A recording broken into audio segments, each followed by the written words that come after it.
जालना जिल्ह्याची ओळख ही दुष्काळी जिल्हा म्हणून केली जाते. मातीचा प्रश्न आहे, इथे मुरमाड भाग आहे, पाण्याची मुळात कमतरता आणि हिंस्र शापदांचा म्हणजे रानडुक्कर असू द्या, हरिण असू द्या, यांचा इथे खूप त्रास असतानाही जालना जिल्ह्यातल्या डांबरी या गावातल्या दोन भावांनी डांबरीमध्ये राजम्याचं पीक घेतलं, जे की फार दुर्मिळ समजलं जातं. आता जालनासारख्या दुष्काळी भागातही राजम्याची शेती, फायद्याची शेती कशी करता येईल, या दोन भावांनी याच्यामध्ये नेमके कसे प्रयत्न केले आणि त्यांना काय अपेक्षित आहे हे आपण त्यांच्याकडून जाणून घेऊया. आपल्यासोबत आहेत दोन्ही भाऊ, आपण त्यांना विचारूया. भाऊ, तुम्ही हा पीक घेण्याचा निर्णय कसा घेतला? पीक घेण्याचा निर्णय सोशल मीडियावर माहिती घेतली होती. सोशल मीडियावर माहिती मिळाली आणि गेल्या वर्षी याचं मार्केट खूप चांगलं राहिलं. 10 ते 11 हजार रुपयापर्यंत भाव मिळाला. 9 ते 10 हजार रुपये एकरी उत्पन्न निघालं. ज्या शेतकऱ्यांनी गेल्या वर्षी केलं होतं, त्यांच्या पेरणी लागवड केली होती, त्यांच्याकडून याची माहिती मिळवली. सोशल मीडियावर खूप व्हिडिओ बघितले आणि त्याच्यानुसारच लागवड करण्याचा निर्णय घेतला. 5 एकर क्षेत्रावर राजम्याची लागवड केली. पाणी याला जेमतेम मध्यमच पाणी लागतं आणि कुठल्याही रानटी प्राण्याचा त्रास नाही. जसं की हरिण असेल, निलगा असेल, रानडुक्कर असेल, वानर असेल, याला कुठलाही प्राणी त्रास देत नाही आणि पाणी कमी लागतं. मजुराची गरज भासत नाही. मजुराची गरज भासत नसल्यामुळे ती एक शेतकऱ्यासमोर मोठी अडचण आहे.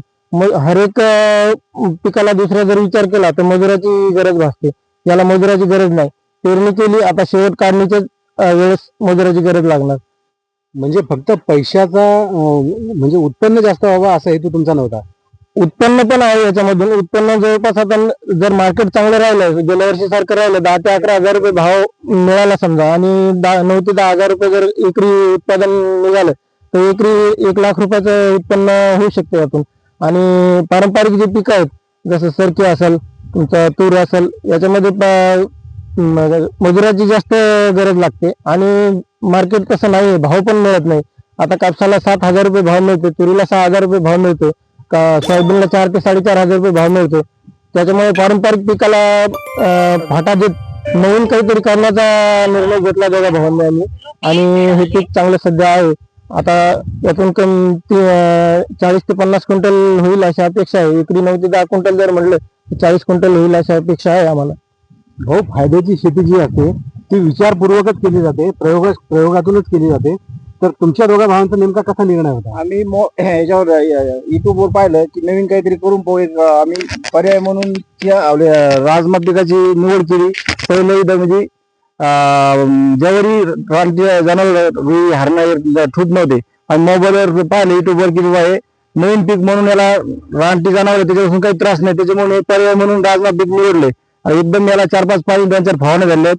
एकदम उत्पन्न असं होऊन गेल्या वर्षी आम्ही काही शेतकऱ्याकडून बी माहिती घेतली, ऑनलाईन युट्यूबवर बी माहिती घेतली. बा ऑनलाईनची याची माहिती, फवारण्या कसं आहे, याला पिकाला कोणती किती फवारण्या करायला होत्या, सगळी माहिती घेऊन उत्पन्न एकदम याच्यावर समाधान आहे. नवीन पर्याय म्हणून शेतकऱ्यांनी काहीतरी कमी पाण्यात कमी खर्चात कसं करता येईल असे याच्यावर शेती करली तर अजून शेतीला पर्याय आहेत.